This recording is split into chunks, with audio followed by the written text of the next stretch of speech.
The night they ordered me to hand Serena half my winnings or be erased from the family. I laid $60 on the white linen and walked out. What they didn't know was that I had already built a firewall around every cent and around my peace. By the time the truth about Serena's husband detonated, my disappearance was not an escape. It was the fuse. My name is Sloane Whitaker. I am 29 years old, and I am a staff accountant at Northwind Ledger Group.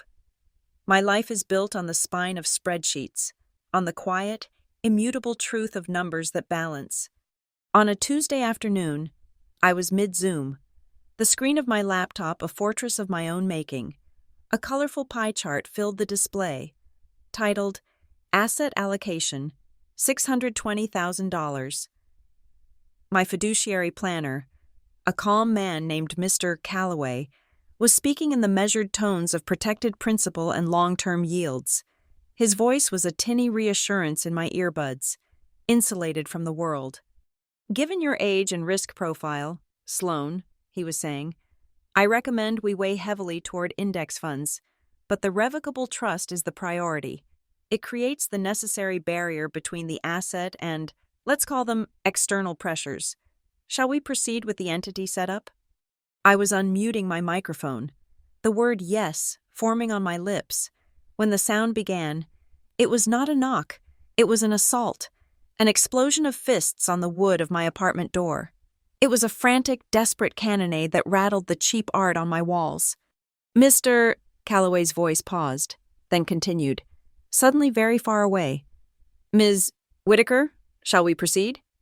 The banging came again, harder, accompanied by a raw, muffled cry.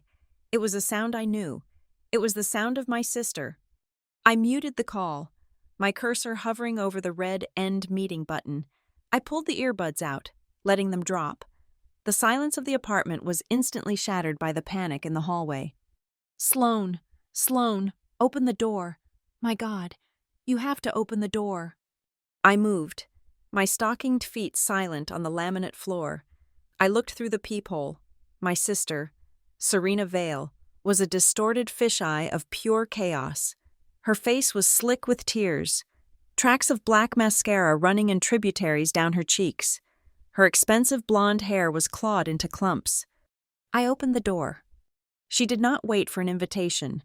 She fell in, stumbling past me, bringing a cloud of stale alcohol and expensive, distressed perfume into my clean, orderly space. She was breathing in ragged, broken sobs, her hands clutching a designer handbag that was probably worth more than my emergency fund. Serena, what is it? What's wrong? He's ruined, Sloane, she gasped, clutching the back of my sofa. He's ruined. It's over. Nate, the startup. My stomach went cold. Nate, her husband, had been launching a startup for 3 years. It was a vague, impressive-sounding entity that involved apps and synergy and, from what I could gather, an endless bonfire of cash. What happened? I asked, keeping my voice level. Accounting had taught me to triage. First, the facts. It's gone. All of it. The investors. It wasn't real. She was hyperventilating now. They called. They're not investors. Sloane, they're lenders. They want it back. They want $200,000 by Friday, or they're going to ruin him, ruin us. $200,000. The number hung in the air. Obscene and terrifying. I felt a genuine, sharp pang of fear for her. This was not the usual drama. This was a different category of disaster. Serena, sit down, I said, moving toward her. We need to call the police, or a lawyer. If he's been threatened. No, she shrieked, her eyes wild. No police. You don't understand. It's not like that. We just need to pay them. We just need the money. Her eyes were darting around my small, neat living room, cataloging my modest possessions as if she could mentally pawn them. Her gaze was a frantic bird, and then it landed. It landed on my laptop, still open on the dining table. She froze. The pie chart was still glowing. Asset allocation, $620,000. The sound in the room died. Her ragged breathing stopped. I watched the panic in her eyes, that raw, animal fear, curdle. It did not disappear. It was processed, analyzed, and recalculated in a fraction of a second. The panic subsided, and a new, harder light replaced it. It was the look of an auditor finding a hidden asset. "Sloan," she whispered. Her voice was unrecognizable. It was cold. I moved, slamming the laptop lid shut. The click was obscenely loud in the sudden quiet. But it was too late. The number was already branded onto her memory. "Sloan," she said again, louder this time. "What was that?" "Serena, that's not—" "You won the lottery." It was not a question. It was an accusation, a verdict. I felt the blood drain from my face. It was from the office pool, a scratch-off. It doesn't matter. It was 3 weeks ago. I've been— 3 weeks? Her voice was rising, mutating from that cold whisper into a scalding shriek. 3 weeks you've been sitting on that? While my life was ending? While your own sister was drowning? I was setting things up. Serena. I tried to inject reason into the storm. I was getting financial advice, putting protections in place. I had to be smart about it. It's not just cash in a bag. Protections? She spat the word. Protections from what? From me? From your family? Nate owes $200,000. Sloan? 200,000. That's nothing to you. It's a rounding error on that pie chart. It is not nothing, I shot back, my own voice rising, defensive. It's my entire future. It's everything I've never had. And what about my future? She cried, the tears starting fresh. But they were different now. They were not tears of fear. They were tears of rage, of entitlement. What about my family? You would just sit there, on all that money, and watch us be destroyed? Over what? Greed? It is not greed to protect myself. You have to help us. You have to give it to me. Serena, Nate made this mess. He needs to. He is my husband. He is your family. You have always been this way. Sloan, always so selfish, so cold, always counting your pennies while the rest of us were just trying to live. She grabbed her bag, her knuckles white. She looked at me, her eyes narrowed into slits of pure, righteous fury. She had already rewritten the narrative. I was no longer her sister. I was the dragon, hoarding the gold she was owed. You'll be hearing from Mom, she hissed. And then she was gone. She stormed out, slamming the door so hard the frame shuddered. The apartment swallowed the silence. It was a heavy, suffocating thing. My ears were ringing. I stood frozen, staring at the door. On the wall opposite me, my framed certified public accountant certificate, the one I had studied for 3 years to earn, rattled against the plaster from the force of the slam. It hung crooked for a moment, then settled back into stillness. My stillness was gone. The old ghosts were wide awake. A sudden sharp memory, clear as glass. I am 14. I am holding a brochure for violin lessons. The paper crinkled from a month in my pocket. My mother, Judith, waves her hand dismissively, not looking up from her magazine. It's an indulgence. Sloan, we don't have that kind of money. 6 months later, a truck delivers Serena's imported cello, a gleaming, magnificent thing of dark wood that cost more than a semester of college. Another cut. I am 22, putting a down payment on my first car, a dented 10-year-old Corolla. The mechanic grimaces. I am proud. The same week, Serena, 19, texts me a photo of the brand new white SUV my father, Conrad, bought her for making it through her sophomore year. And then the chorus, the refrain of my entire life, in my mother's voice, in my father's voice, a constant echo. Your sister needs help. Sloan, she's sensitive. You'll be fine. You're the strong one. Being the strong one was just a polite way of saying the disposable one. I was the family's designated shock absorber, and they had just found out I was made of money. My phone rang. The screen flashed. Judith. I let it ring 3 times. My heart a cold, hard knot in my chest. I took a breath. I answered. Hello, Mom? Sloane. Her voice was clipped, judicial, the voice she used when a verdict had already been reached. Serena just left here. She is completely distraught. I have never seen her in such a state. I waited. Your father and I are taking her to dinner tomorrow night at Harrigan's Chop House. 7 o'clock. You will be there. Not an invitation, a summons. Mom, I don't think... We need to talk about your treatment of Serena, she said, cutting me off. We need to talk about what you are going to do to fix this mess your sister is in. The line clicked dead. She had hung up on me. My hands were shaking, not from fear, but from a rage so cold and deep, it felt like it was freezing my bones. My treatment of Serena. I immediately dialed another number, my first and only ally.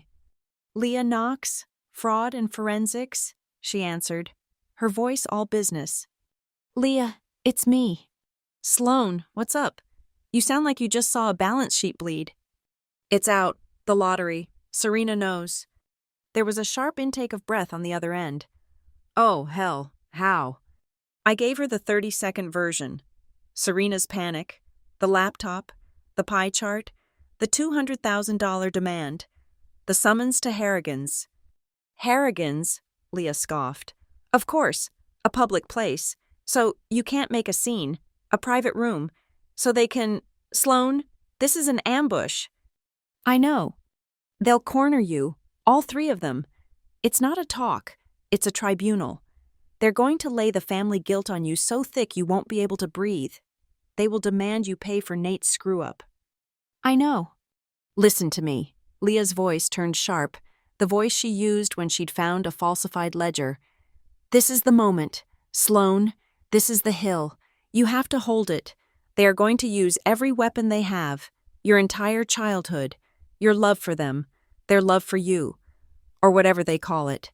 You have to remember, no is a complete sentence. You don't owe them an explanation. You don't owe them a negotiation. You just owe yourself the no. No is a complete sentence, I repeated. The words felt foreign, in my family. No was just the opening bid for a war of attrition. I mean it, Sloane. They will try to break you. Do not break. Okay, I said, my voice quiet. I hear you. Thank you. Leah. Call me the second you're out, she ordered. I'll have wine and a spreadsheet ready. We can run the numbers on their audacity. I hung up, a small, grim smile touching my lips, but the smile faded. The adrenaline was ebbing, leaving behind a cold, clear certainty. I looked at my laptop, now dark and silent on the table. My intuition, the quiet, humming engine that had gotten me through 29 years of being the family's afterthought, was thrumming. It was vibrating at a frequency so high it was almost a scream. Leah was right. This was an ambush, and they were coming to claim my future. I picked up my phone. I did not call my mother back. I did not text my father. I dialed Mr. Calloway, my fiduciary planner. He picked up on the second ring. Ms. Whitaker, is everything all right? Our call was disconnected. I stood a little straighter. My hand was perfectly steady now. The tremors were gone. Yes, Mr. Calloway, everything is fine. I apologize for the interruption. I had an unexpected visitor. I took a breath. Yes, let's proceed. Finish the entity setup. Fund the revocable trust. I want every safeguard we discussed in place. Immediately. He hesitated, perhaps hearing the new, ironclad tone in my voice. Of course, I can have the documents drafted by morning. Thank you, I said, and ended the call. I would go to Harrigan's. I would face the tribunal, but I would not go unarmed. They thought they were cornering me. They had no idea I was already building the walls of the fortress, and they were on the outside. Harrigan's Chop House was a place my parents revered. It was all dark wood, white linen, and the hushed clinking of heavy silverware. It smelled of old money and seared meat. They had reserved the library, a small, claustrophobic private room in the back with embossed wallpaper and no windows. It was a soundproof box designed for closing deals or ending marriages. They were already there, seated, waiting. My arrival was the final piece of their performance. They were not sitting as a family. They were arranged as a panel. Judith, my mother, was in the center. Conrad, my father, was to her right.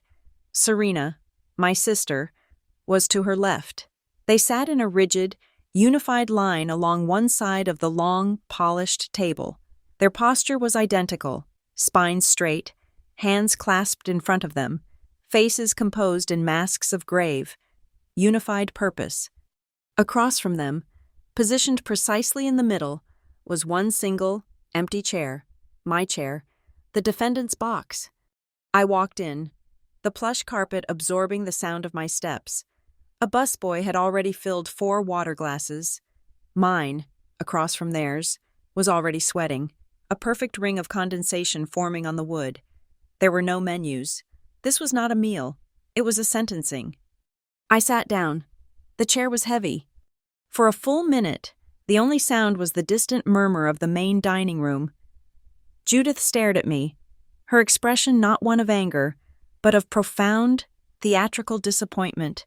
Serena was studying her own placemat, her face pale and set, the victim in waiting. Conrad, my father, cleared his throat. He was the one who always delivered the opening statements and the closing verdicts. "Sloane," he began.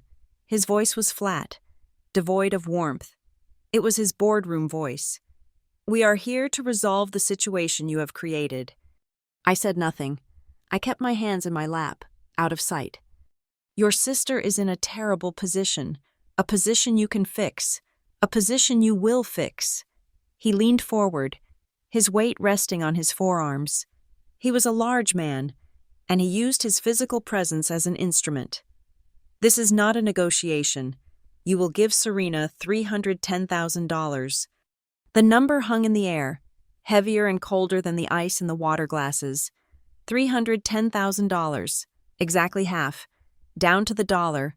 The precision of it was almost more offensive than the amount. They had sat down, done the math, and decided on 50%. "That is half," I said, my voice just as quiet, just as flat. "It is," Conrad confirmed, nodding once, as if this were a perfectly reasonable business transaction. "Half for you, half for your sister. That is what is fair. That is what family does." "Family," I repeated. The word felt like ash in my mouth. I took a breath, marshaling the arguments I had prepared, the logical, reasonable, adult arguments. "I understand Serena is in trouble, and I want to help, but I have a plan." Judith scoffed. It was a tiny, sharp sound, like a piece of ice cracking. "I have my own obligations," I pressed on, looking at my father. "I still have $30,000 in student loans. I was going to pay those off. Finally, I have been saving for 3 years to take the advanced CPA certifications, which will change my entire career trajectory, and I was going to put a down payment on a house, a small condo, my own place. I laid it all out, the architecture of my modest future, a future I had been building with scraped-together savings and overtime, long before any lottery ticket. I finished. The silence stretched again. Judith was the one who broke it. She leaned forward, her eyes pinning me. "A plan," she said. Her voice was pure, distilled contempt. "You have a plan. And what plan? Sloane? Outranks family? What certification? What little apartment is more important than your sister's life?" "Serena's life is not in danger," I said. "Nate's bad decisions are the problem. Giving him that much money is not a solution. It is a bailout. It won't fix the core issue." "He is her husband," Judith snapped, her composure cracking, revealing the raw entitlement beneath. "You are talking about their home, their future. You sit there with over $500,000, money you did nothing to earn, a sheer accident, and you lecture us about plans?" "I am talking about my future," I said, my voice hardening. "The one I am earning." "You are being selfish," Conrad stated. The gavel had fallen. "You are putting yourself before this family, and we will not allow that." "What does that mean, not allow it?" My father looked at my mother. She gave a slight, imperceptible nod. The signal had been passed. He turned back to me, his face set like concrete. It means you have a choice. You can be a daughter, or you can be a wealthy stranger. You will transfer the $310,000 to your sister by noon on Friday. He paused, letting the words settle. Or you are no longer our daughter. You are no longer a Whitaker. You will be cut off. From all of us. Your aunts, your uncles, your cousins. You will be erased. There it was. The threat they had held over me my entire life, finally spoken aloud. The ultimate price. Us, or you. For 29 years, I had done everything to avoid this moment. To placate, to bend, to be the strong one, so I would not be the gone one. And in that cold, windowless room, I looked at their three faces, a united front of emotional extortion. Serena, finally looking up, her eyes expectant. Judith, righteous and cold. Conrad, immovable and absolute. I felt nothing. The fear I should have felt, the panic, the grief of losing my entire family. It wasn't there. All I felt was a profound, echoing quiet. The quiet of a lock finally sliding into place. Leah's voice was in my head. No is a complete sentence. I did not say no. I did not need to. My movements were small, precise. I reached into my purse, which I had placed on the floor beside my chair. I took out my wallet. I opened it and extracted 3 crisp $20 bills. I placed the money on the white linen tablecloth, next to my sweating water glass. "What is this?" Conrad demanded, his eyes narrowing. $60, I said, my voice even. That should cover my part of the meal, the water, the room fee, whatever. I stood up. The legs of my chair scraped against the wood floor, a sound that ripped through the heavy silence. Their faces, it was a triptych of disbelief. Serena's mouth fell open. Her eyes were wide with a sudden, genuine panic. This was not in the script. The script was that I would cry, I would argue, and then I would break. She had lost the narrative. Judith's mouth also opened, but no sound came out. She looked like a fish, gasping, her righteous fury short-circuiting into pure, sputtering shock. Conrad's face was the most dramatic. The blood rushed to his skin. His entire head began to suffuse with a deep, purpling red. His hands, clasped on the table, tightened until the knuckles were white.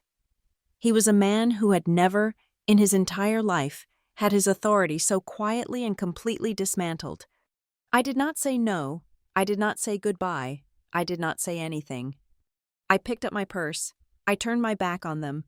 I walked the 10 steps to the door, my spine perfectly straight. I felt their eyes burning into my back. I am sure one of them, probably my mother, would have screamed. But this was Harrigan's.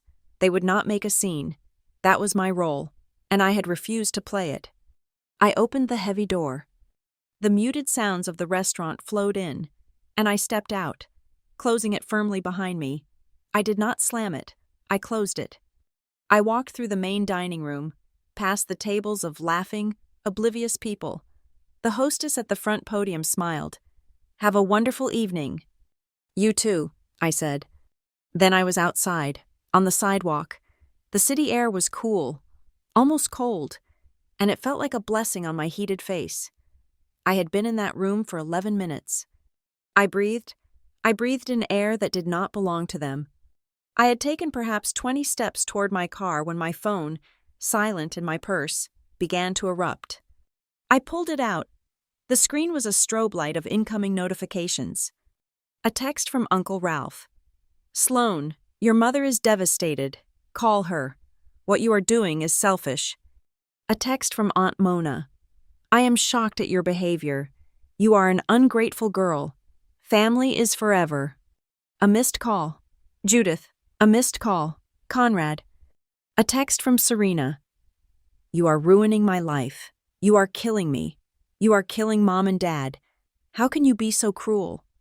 They were working fast. The digital guilt machine was at full capacity. I kept walking, my thumb moving. I did not block them yet. I just watched the incoming barrage, the ammunition of a lifetime, all of it firing at once. Then, a new text from Conrad. It was different from the others. The scolding tone was gone, replaced by something else. You will regret this. You think you are smart, but you have no idea what you have just done. You will regret this. It was not a father's plea. It was not a patriarch's scolding. It was a menace. I got to my car, my dented Corolla. I unlocked it, got in, and locked the doors. The streetlights made the interior glow. I sat there as the phone continued to vibrate, a frantic, dying animal in my hand. I made one call. Leah. Get out? She asked. No preamble. I'm out. Status report. Are you bleeding? No, I paused, searching for the word. I'm fine. I think I'm fine. I told her. The panel. The room. The $310,000 demand. The ultimatum. You are no longer our daughter. Wow, she breathed. They went nuclear. So, what did you say? I didn't say anything. I put $60 on the table for my water and left. There was a half-second of silence, and then Leah burst out laughing. It was a raw, delighted, triumphant sound. You absolute legend. You put $60 on the table? Oh, Sloan, that is better than no. That is a line item expense. You itemize their bullshit. They're texting me, I said, my voice small, the adrenaline beginning to fade. All of them. Uncle Ralph, Aunt Mona. They're saying I'm selfish, ungrateful. Conrad texted me. He said I'll regret this. The laughter on Leah's end stopped instantly. Her voice went cold. Listen to me, Sloan. What they did in that room, that was not a discussion. That was not a plea for help. That was a shakedown. That isn't parenting. That is extortion. Extortion. The word landed. It was the correct word. It was the precise, legal, cold-blooded term for what had just happened. It was not a family dispute. It was not hurt feelings. It was not a crisis of loyalty. It was three people attempting to extort $310,000 from me, using my love for them as the weapon. I felt the last emotional tether, the one that had been fraying for my entire life. Snap. It was a physical sensation, a sharp click deep inside my chest, a lock, sliding home, the final firewall. Yes, I said, my voice clear and steady for the first time. That's exactly what it was. Extortion. Go home, Sloan, Leah said, her voice softer now. Lock your door and turn off your phone. For tonight, just be off the grid. You won. I hung up the phone. I started the car. I did not go home. Not to my old apartment. I already knew, with chilling certainty, that it was no longer safe. I drove to a 24-hour pharmacy, my mind perfectly clear, already building a new spreadsheet, a new plan. They had drawn the line, and I had just stepped over it. That night, I did not go home. I drove to a 24-hour pharmacy, the kind with buzzing fluorescent lights that make everyone look sick. I bought a cheap burner phone and a $100 prepaid card. I sat in my car in the far corner of the parking lot, under a flickering lamp, and began the demolition. The first step was to build a new fortress. I used the burner phone's data to create a new email address, not my name, not my initials, something anonymous, coded, built from the name of a long-dead tax law and a random number. This new email became my digital foundation. Then, the methodical purge. I logged into my primary bank, changed the password to a 32-character randomized string of letters, numbers, and symbols.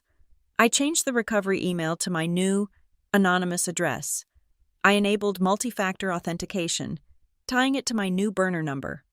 My old phone, the one still vibrating with my family's rage, became a liability. I logged into my brokerage account, password changed, recovery email changed, MFA enabled. My work email, my personal laptop login, my credit cards, my utilities, one by one. I built the walls. Every password was a brick. Every new login requirement a layer of barbed wire. I worked with the cold, focused precision of a bomb defusal expert. There was no panic, only procedure. My last stop was Mr. Calloway's secure client portal. I sent him a message with my new, secure email address and a request for an immediate call. Then I logged back into the lottery winnings account, the $620,000 that was now the source of my life and the target of my family. I went to the documents Mr. Calloway had prepared. There was a line, name of revocable trust. I typed, the Harrigan Trust. It was a quiet act of defiance, a permanent reminder of the room where my family tried to sell me for cash. Only then, when the primary assets were secured, did I pick up my old phone.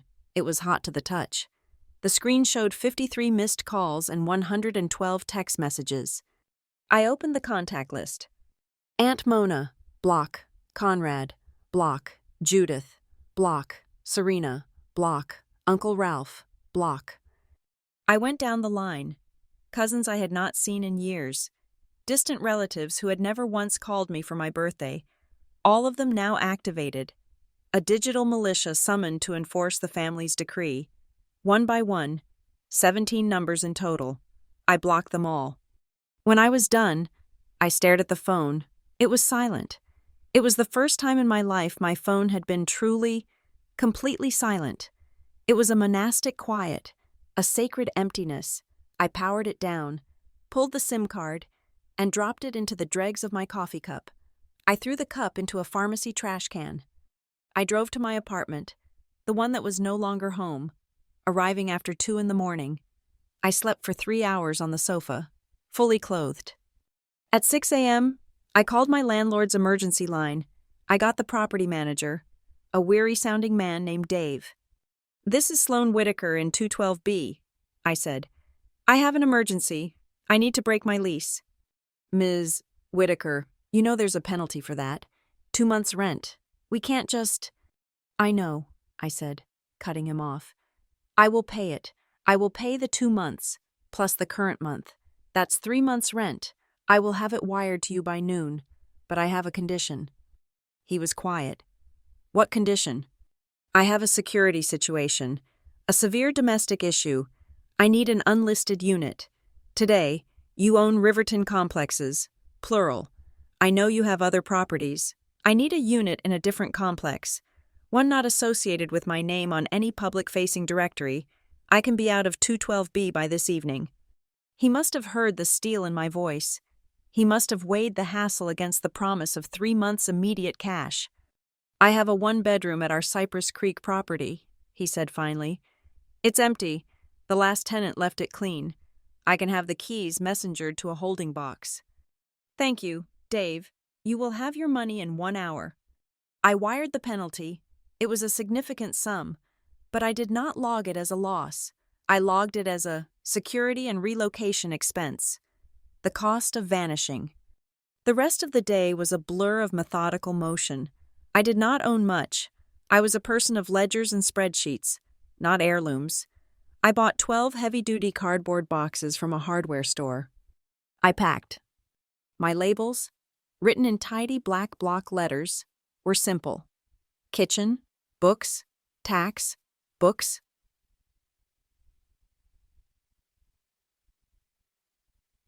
Pleasure, bathroom, clothes, work, clothes.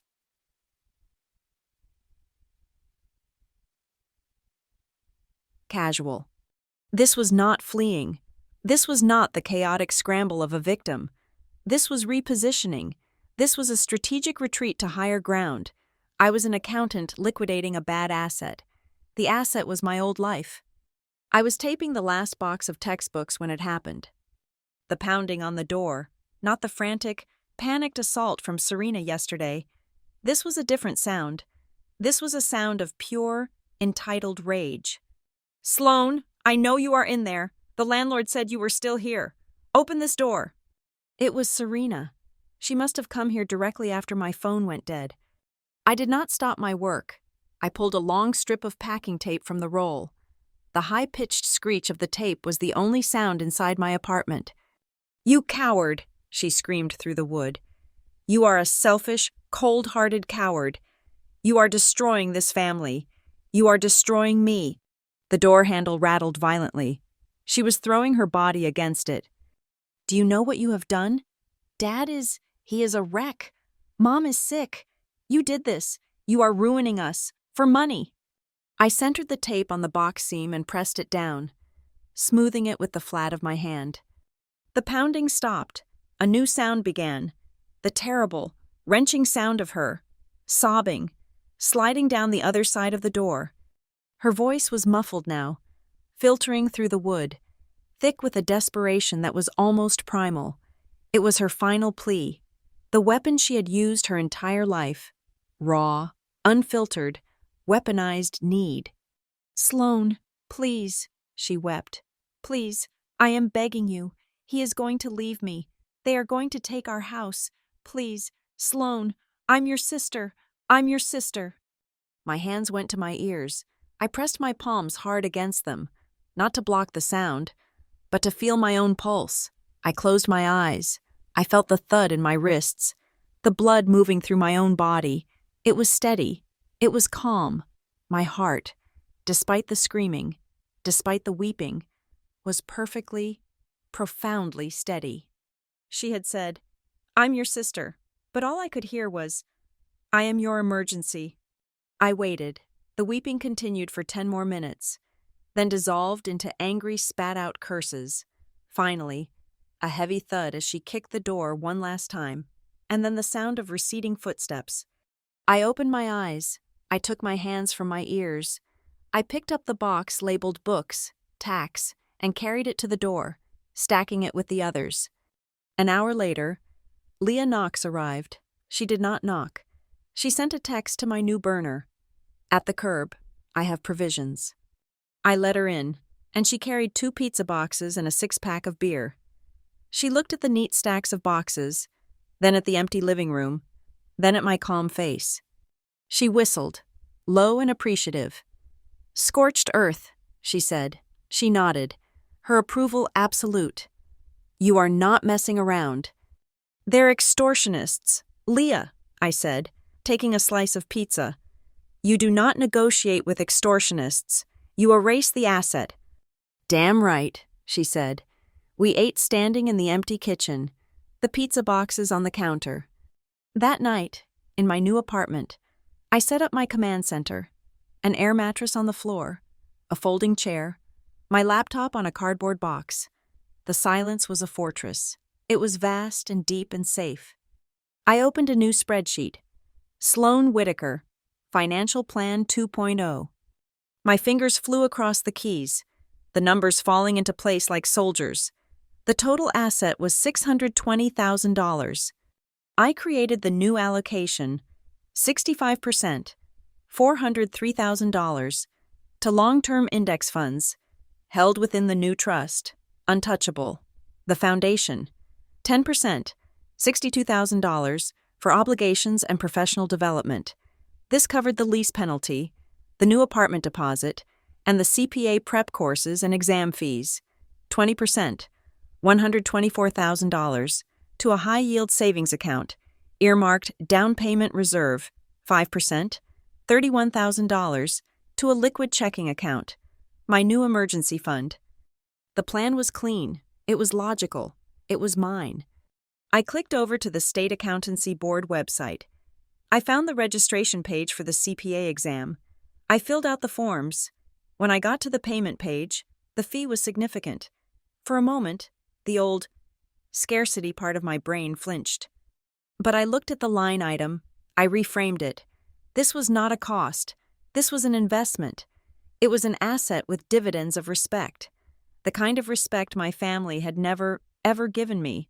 I typed in my new credit card number. I clicked Submit Payment. The confirmation screen loaded. Your registration is complete? The blue glow of the screen in the dark, empty room was like a small, personal sunrise. The next morning, I had my final call with Mr. Calloway.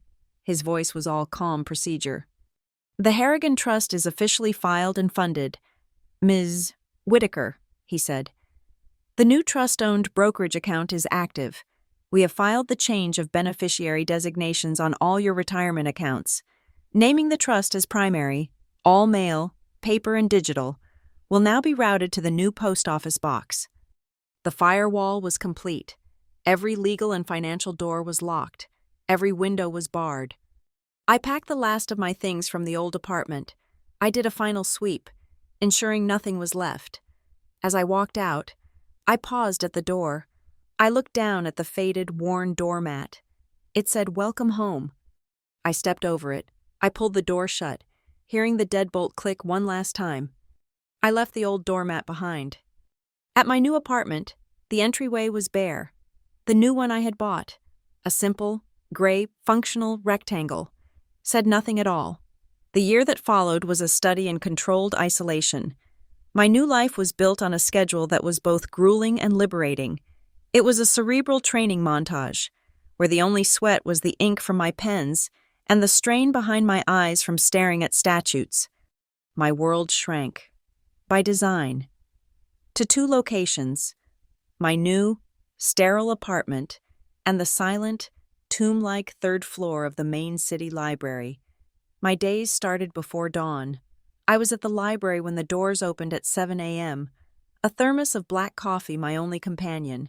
I sat at the same carrel every day, a small alcove in the back rows, and I dove into the cold, clean logic of corporate tax regulations. I was not just studying, I was arming myself. Every statute I mastered, every complex auditing procedure I memorized, felt like another brick in the firewall I was building around my life. My textbooks became a rainbow of highlighter stripes: pink for definitions, yellow for core concepts, green for exceptions, orange for penalties. They were sherbet-colored maps to a new identity, one that was untouchable. Nights were spent under the buzzing fluorescent light of my small kitchen, a laptop open on my folding table, engaged in online prep courses. I learned about fiduciary responsibility, risk management, and commercial law. I ate, slept, and breathed the codified rules of accountability. There was no room for the gray, emotional blackmail of my family. In the world I now inhabited, everything had a clear answer, the numbers balanced, or they did not. A law was followed, or it was broken. I was completely alone, and yet, for the first time in my life, I was not lonely, I was focused. The silence was absolute, broken only by one single connection I had permitted myself. My burner phone, the one with the untraceable number, would vibrate once or twice a day on the table. It was always Leah. She did not send texts asking, "How are you?" She did not pry or demand emotional labor. She sent support in her own language. Bad memes about audit cycles, links to articles about spectacular corporate fraud, a picture of her cat sleeping on a tax form. One night, after a 12-hour session on estate and gift taxation, my phone buzzed. It was a video of a corgi failing to jump over a very small garden hose. I stared at it, and a sound came out of me that I did not recognize. It was a laugh, not a small, polite chuckle, not a nervous, placating titter.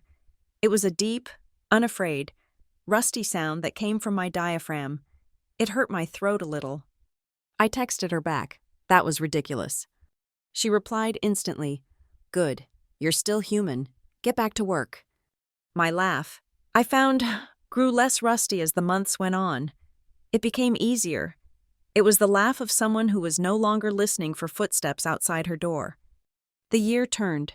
Winter bled into a wet, gray spring. The exam day arrived. I woke at 4 a.m. It was raining. A cold, miserable downpour that slicked the streets and blurred the world outside. I stood under the shower, letting the hot water run on my back, my mind perfectly, terrifyingly blank. I put on the clothes I had laid out: gray slacks, a simple white blouse, a dark blazer, my armor of competence. The testing center was in a sterile office park, a place of gray carpets and soulless quiet. The check-in was like entering a high-security prison. I presented my 2 forms of identification. They scanned my fingerprint, They had me empty my pockets, showing them I had nothing, no phone, no notes, no connection to the outside world. I was given a key to a small locker, a laminated card, and 2 erasable markers. I walked into the testing room. It was filled with rows of sterile terminals, partitioned cubicles dividing each person. The air was cold, recycled, and smelled of disinfectant. I sat down. My throat was sandpaper dry. My heart was a bird beating against my ribs. I put my hands on the keyboard. I took a deep breath. I logged in. My mind, which had been blank all morning, suddenly snapped into focus. The fog of anxiety vanished, replaced by a cold, sharp clarity. The first question appeared. For 4 hours, the world ceased to exist. There was only the screen, the quiet click of my mouse, and the complex architecture of problems I had trained a year to solve. It was not a test. It was a gauntlet, a 4-hour marathon of logic and regulation. I moved through the simulations, the multiple-choice questions, the case studies. I built spreadsheets in the exam's small window. I cited regulations. I balanced the unbalanced. I found the fraud. I did the work. When the timer on the screen hit 0, I clicked submit with 1 second to spare. I walked out of the room, my hands shaking as I retrieved my belongings from the locker. I felt completely hollowed out, as if someone had scooped my insides clean. My brain felt like a smoking, overused engine, but as I walked out of the building into the still drizzling rain, I felt something else, too. I felt fortified. I had been tested, on my own terms, and I had not broken. The wait for the results was 6 weeks. 6 weeks of trying to focus on my job at Northwind, of sleeping in fits, of checking my email every 30 minutes. The email arrived on a Tuesday morning. The subject line was clinical. CPA examination results. I was at my desk. Leah was 2 cubes over. I clicked it. My portal loaded. I scrolled past the warnings and disclosures. And then I saw the table. Section 1, AUD, pass. Section 2, back, pass. Section 3, FAR, pass. Section 4, Reg, pass. I had passed all 4 sections, on the first try. My hands flew to my mouth. The sound that came out this time was not a laugh. It was a strangled, high-pitched sob of pure, unadulterated relief. I put my head down on my desk, my shoulders shaking. The entire year, the fear, the isolation, the relentless, grinding work, it all came pouring out. Leah was beside me in an instant. She did not touch me. She just stood there, a silent guardian, until I lifted my head, my face streaked with tears.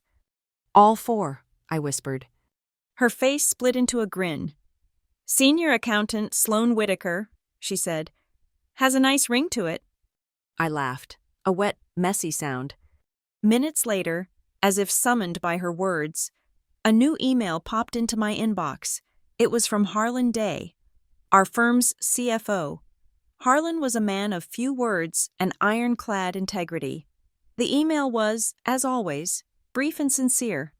Subject, performance. Sloan, your CPA results just posted to the partner board. Well done. See HR this afternoon for your new paperwork.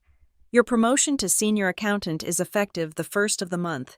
Your compensation will reflect the new title and certification. You earned it. HD. I stared at the words. You earned it. Not, you got lucky. Not, you were given this. You earned it. The 2 most beautiful words in the English language. The promotion came with a significant salary increase, one that put my next move comfortably within reach. 3 months after that, I was standing on the sidewalk of a quiet, tree-lined street, shaking hands with a realtor. I had found it.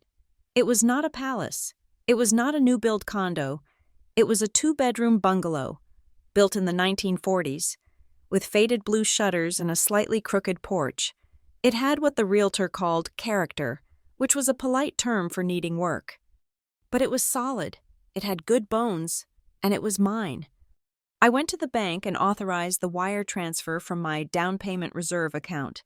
The amount was $124,000. exactly as I had planned in my spreadsheet that first night in the empty apartment.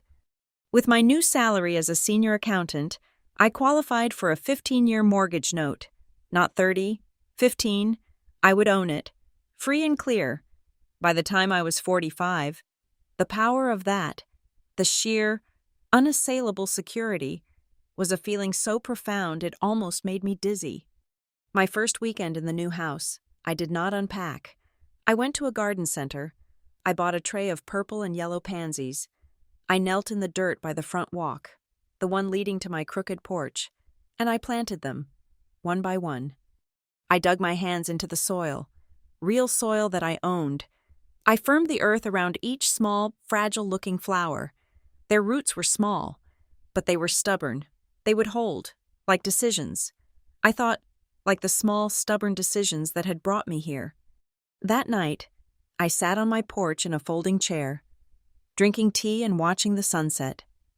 My phone, the one I had kept, the burner that was now just my phone, was on the table beside me. It was quiet. It had been quiet for over a year.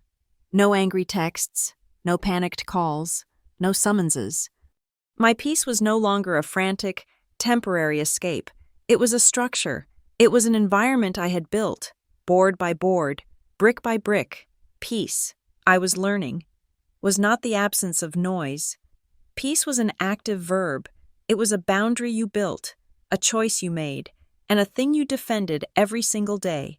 And for the first time, I knew I had the strength to defend it. I did not hear from them for a year of silence, a year of building. While I was digging my hands into the soil of my new home, planting pansies that represented a small, stubborn new life, the life I had left behind was beginning to rot from the inside out. I learned the details later, pieced together from a frantic confession, from public records, and from the quiet, sharp analysis of Leah, who, when she finally heard the story, simply nodded and called it a predictable amortization of bad faith. Across town, in the same week that I was planting those flowers, my parents, Judith and Conrad, were sitting in a bank office that smelled of industrial carpet and manufactured trust. They were not there for a new checking account. They were at the altar of their greatest idol, family reputation, and they were preparing a sacrifice. They were signing the papers for a home equity line of credit, a HELOC. They were leveraging the house I grew up in, the house they had threatened to exile me from, all to appease the god of Serena's stability. I can picture the scene with perfect, agonizing clarity. My mother's hand, holding the pen, with a fine, almost invisible tremor. Was it fear? Or was it just the suppressed rage at the daughter who should have been paying this?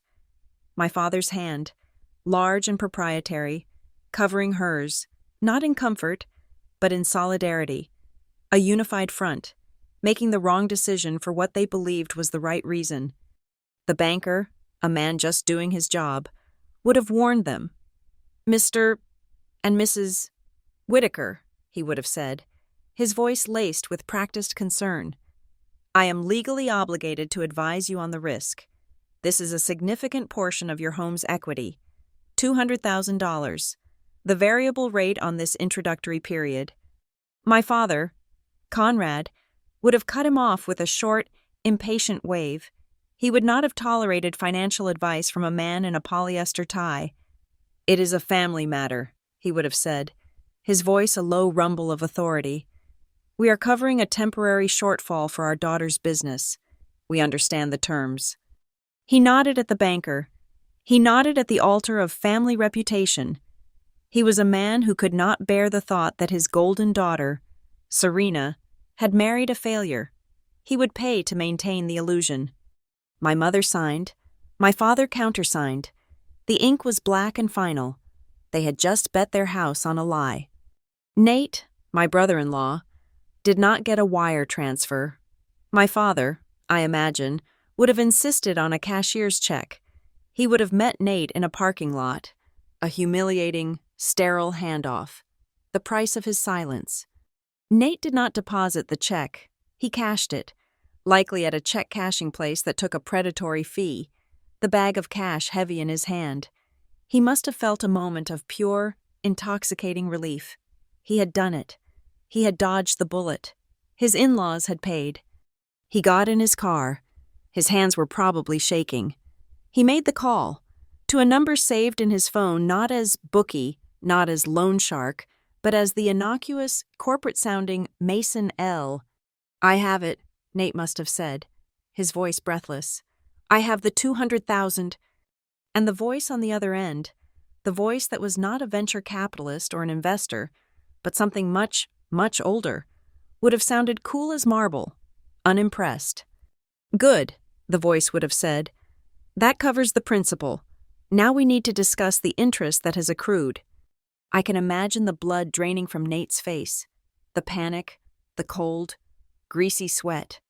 "Interest? What interest?" "We agreed." "You agreed to pay 3 weeks ago," the cool voice would have interrupted. "You did not. The vig on a loan of that size, compounded by the missed payment penalties, you are still short. Nate, you are very, very short." The truth, the one I had suspected but never known, detonated. Nate's startup, his app, his investors, it was all a fantasy. A carefully constructed lie to cover the simpler, sorrier truth. It was gambling. The $200,000 was not a bridge loan, it was a marker, a debt owed to bookies, and the debt, as gambling debts do, had metastasized. My parents' $200,000 was not a solution. It was a single drop of water on a raging fire. The missed payments did not just accumulate interest, they accumulated attention. About 2 weeks later, while I was busy debating paint swatches for my new kitchen, 2 men paid a visit to my parents' house. They did not arrive in a black van. They arrived in a modest, late-model sedan. They were not wearing tracksuits. They were wearing suits that were a little too sharp, a little too well-fitted. They looked, distressingly, like colleagues of mine. They looked like auditors. Judith would have let them in, her face a mask of anxious hospitality. Conrad would have met them in the living room, the one with the high ceilings and the spotless beige carpet. The men would have been impeccably polite, a politeness like a thin leather glove stretched over brass knuckles. My father, in his armchair, would have tried to take control. "I believe there has been a misunderstanding," he would have begun. "I settled my son-in-law's account. We are finished here." One of the men, Mason L. perhaps, would have smiled, a smile that did not touch his eyes. "Mr. Whitaker, you settled his principal. You did not settle the penalties, or the interest on those penalties, which, unfortunately, have now accrued their own penalties." My mother, sensing the shift in power, would have bristled. "This is harassment. This is a business dispute. We will call our lawyer. We will call the police." The man's smile would have vanished. He would have leaned forward, placing a single, folded sheet of paper on their pristine coffee table. "Mrs. Whitaker," he would have said, his voice suddenly stripped of all its politeness. "This is not a business. Your son-in-law does not have a startup. He has a problem." Conrad would have unfolded the paper. It would have been a ledger, a betting history, dates, teams, amounts, losses, an endless cascading waterfall of losses. "This is gambling," the man would have said. That one word, gambling, in that house, in that living room, it was more obscene than any curse. It was a word that did not belong to them. To their world of suburban security and curated reputations, the word just hung in the air, thick and toxic, and then it fossilized. The entire narrative they had built around Serena's perfect marriage, their successful son-in-law, their sacrifice, it all turned to stone. They had not been helping, they had been robbed. The call to Serena must have been apocalyptic. She, in turn, would have confronted Nate and his lies. The intricate, delicate web he had been spinning for years would have finally torn apart. I imagine her, a woman unhinged, finally seeing the truth. I imagine her ripping their perfect, decorator-approved house apart, not looking for money, looking for proof. She found it, not in his sleek home office. She found it, as one always finds such things, in the dark, forgotten places, in a box of old files behind the water heater in the basement. She found the manila folders, not filled with investor pitches, filled with ATM slips from casinos in Atlantic City, filled with statements from high-interest credit cards she never knew he had. And then, the final, unforgivable violation.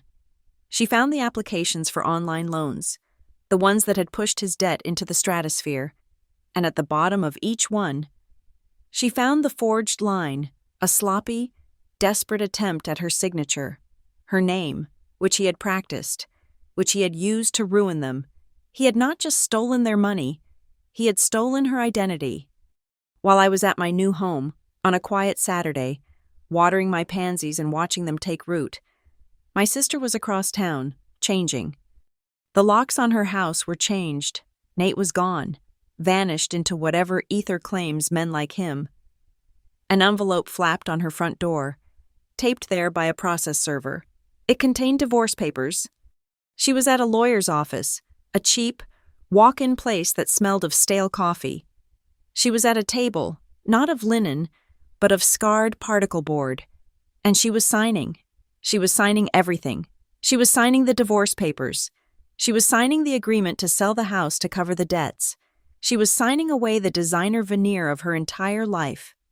Her pen was moving across tab after tab, a mountain of financial ruin that was, by law, half hers. Her hand, I was told, shook at first, but as she signed her name, again and again, reclaiming it from the forgeries, her pen strokes grew steadier. She was, for the first time in her 32 years, finally, painfully, on her own. The great, elaborate patterns of our family, the ones that had centered Serena, that had protected her, cushioned her, and enabled her.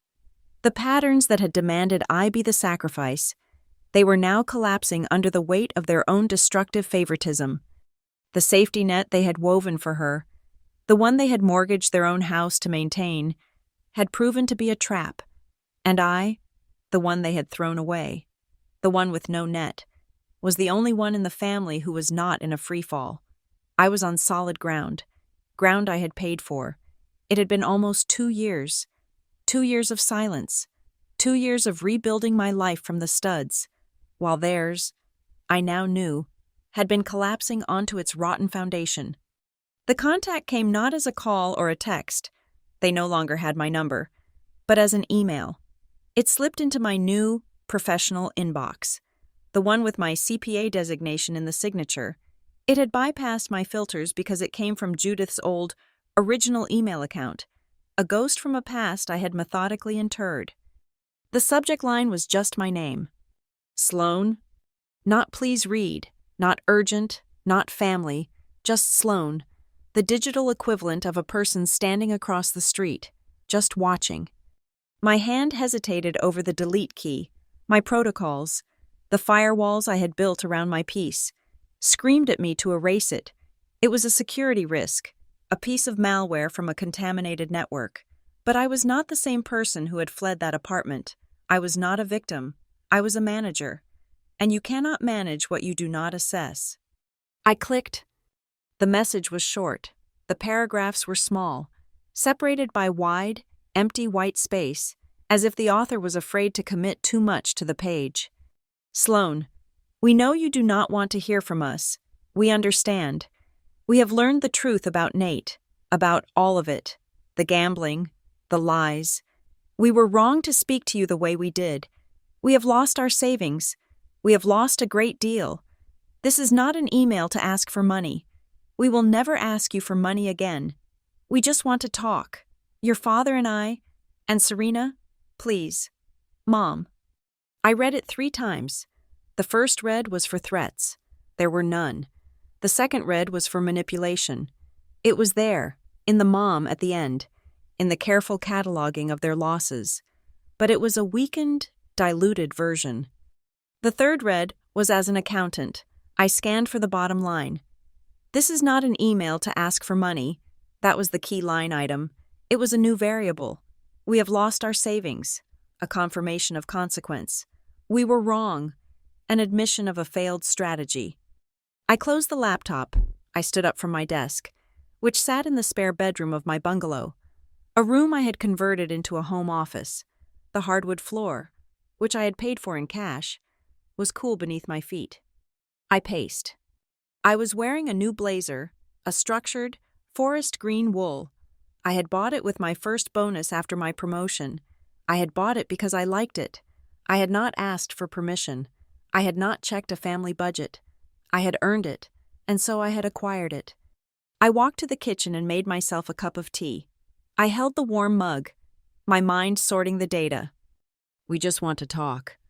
At Harrigan's, they had also wanted to talk. That talk had been a tribunal, a shakedown, an act of extortion. But they were different now. I was different now. They had no leverage. The threat of exiling me was meaningless. I had exiled myself, and I had thrived. The threat of withholding their love was revealed to be an empty one. What they had called love was merely access to my resources. My phone buzzed on the counter. My real phone, the one with Leah's name in the contacts. It was a voicemail. "Hey, Senior Accountant Whitaker." Leah's voice was bright, a blast of clean, healthy air. "Harlan just signed off on our performance reviews. We killed it. Drinks at the Ledger tonight to celebrate a flawless audit cycle. Be there by 6. Do not even think of bailing." I smiled, a real, easy smile.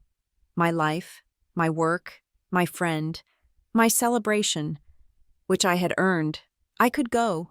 I could delete the email, go for drinks, and never look back. I had every right to. That was the clean boundary.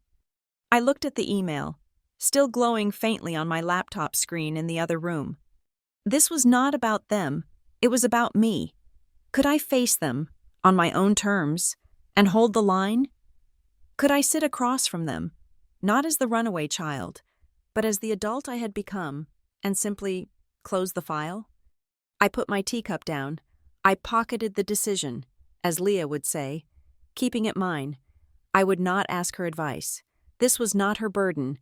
This was a final piece of old, bad debt I had to settle on my own books. I walked back to my office. I opened the laptop. My reply was 5 words. "Café Brûle, tomorrow, 12:30. I hit send.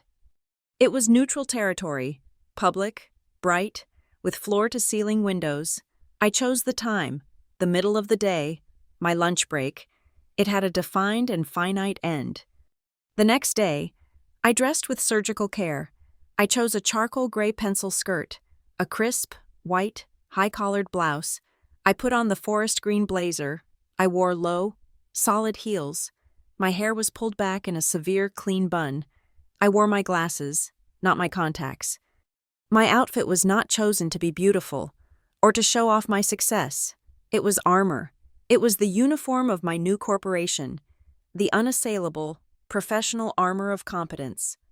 I looked like what I was, a woman who audited facts and was not swayed by narratives. I arrived at 12:20. I chose a table for 4 in the middle of the room, not a booth in the corner. I wanted visibility. I ordered a black coffee and a bottle of still water. I was working on my phone, my work phone, when they entered. They looked smaller. That was the first word that came to my mind. Not just older, smaller. Conrad, my father, had always filled every room with his booming authority and his physical presence. Today, his shoulders were slumped. His expensive suit hung on him, as if he had lost weight. He was not a patriarch. He was just an old man. My mother, Judith, was a ghost at his side.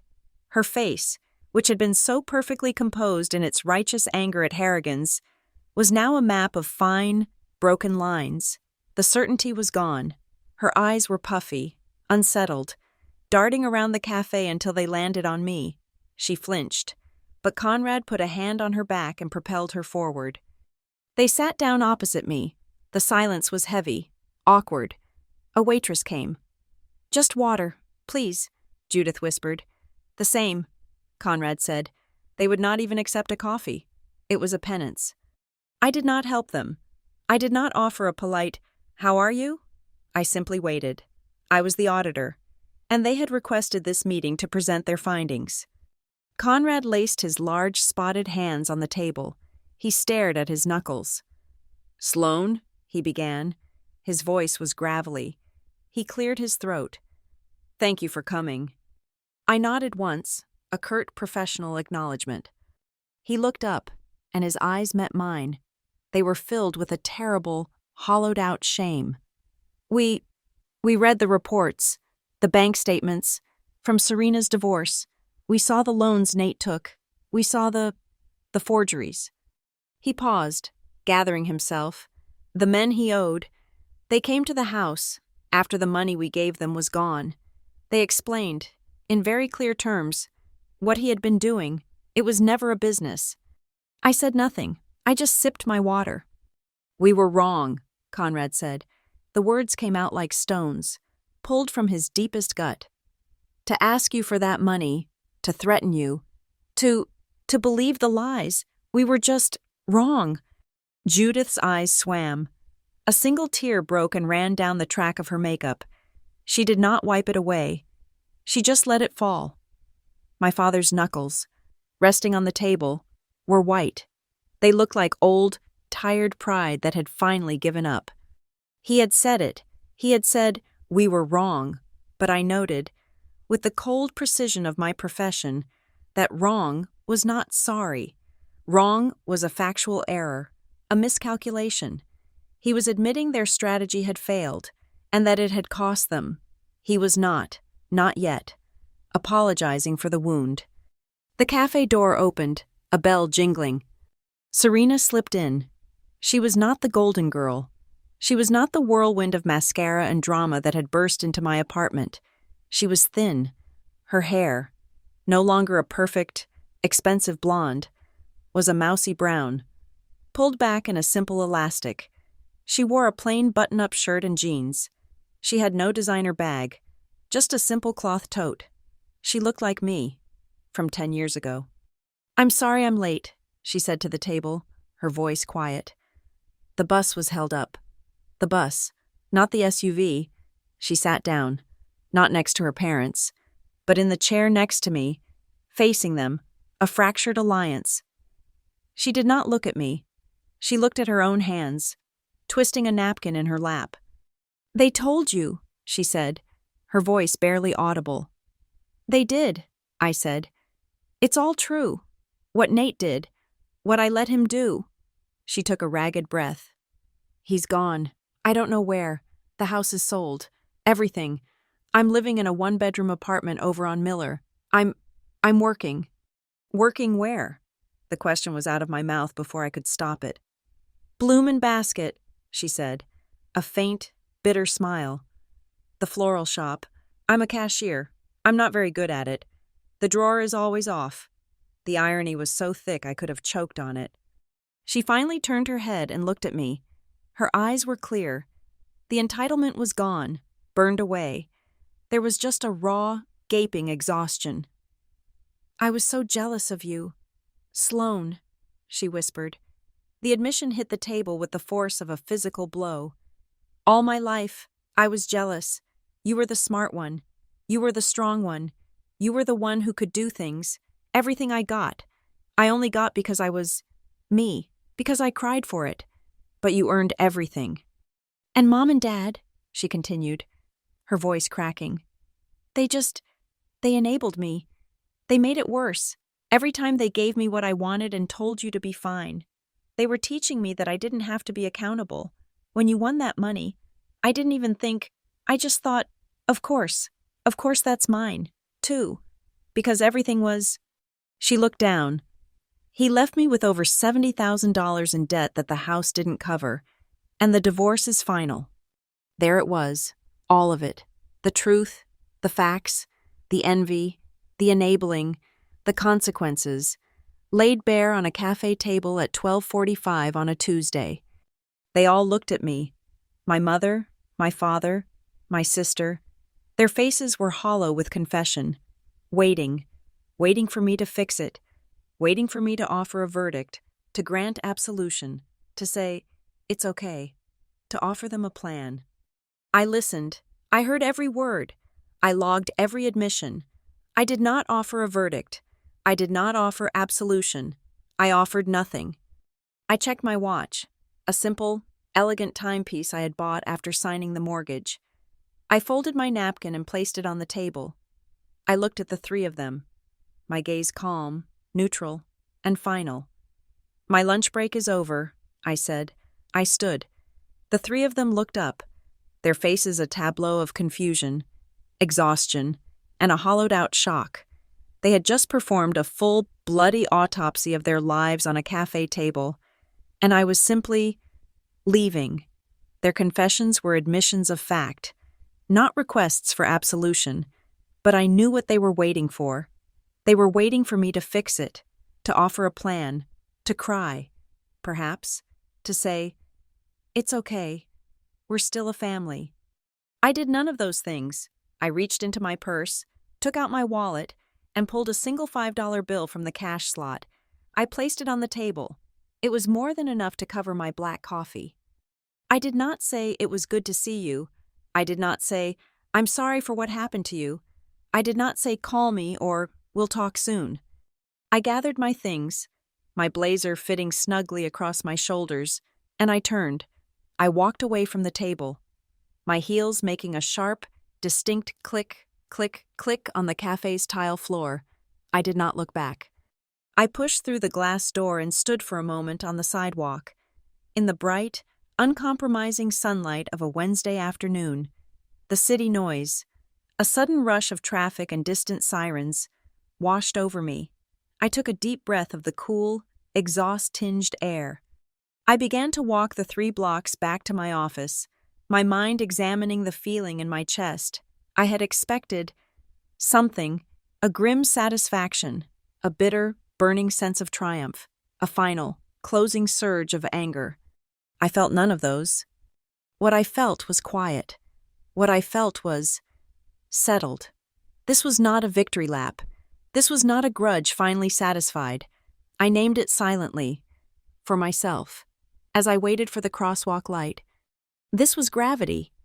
It was the simple, impersonal, unavoidable law of cause and effect. They had pushed, they had leveraged, they had threatened. They had built their entire family dynamic on a foundation of my expected sacrifice. And when I refused to be the foundation, the entire rotten structure had collapsed on top of them. I had not pushed them. I had simply stepped out of the way. I had refused to be their cushion. The ground, they were discovering, was very, very hard. My revenge, if it could be called that, was not a loud, dramatic act. It was not a speech. It was not a confrontation. My revenge was my absence. My vengeance was the clean, impenetrable boundary I had drawn around my life. In that cafe, my refusal to react, my refusal to absorb their pain, to absolve them of their consequences, to manage their new, self-created crisis, was the most violent instrument in the room. I had denied them the one thing they had always counted on, my role as the family's designated shock absorber. I had not returned the pain they had inflicted on me at Harrigan's. I had simply refused to accept delivery of it, and so it had been returned to sender. The years that followed were quiet. The silence I had built became my new normal. The family bag, as a concept, did not heal, but it did settle. The patterns realigned themselves, painfully and awkwardly, around the new, immovable reality of my independence. Holidays, which had once been battlegrounds of obligation and resentment, re-emerged years later as something new, neutral ground. The first Thanksgiving after the cafe. I received a text. It was from a new number, but I knew it was Serena. "Mom is making her pie. We are eating at 2. There is a seat for you, if you want it. If you want it. Not, you must be there. Not, you are tearing us apart if you don't come. Not, your sister needs you. A simple statement of fact. There is a seat." I did not go. I texted back, 2 hours later. "Thank you. Happy Thanksgiving." The next year, at Christmas, the same text came. This time, I went, I arrived at 2:30, I stayed for 90 minutes. I brought a bottle of wine that cost $30. I spoke about my work. I asked Serena's 2 children, young kids who only knew me as a vague, distant relative. about school. When the conversation turned toward the past, toward the trouble, or when my mother's eyes began to swim with that familiar, manipulative moisture, I stood up, looked at my watch, and said I had other plans.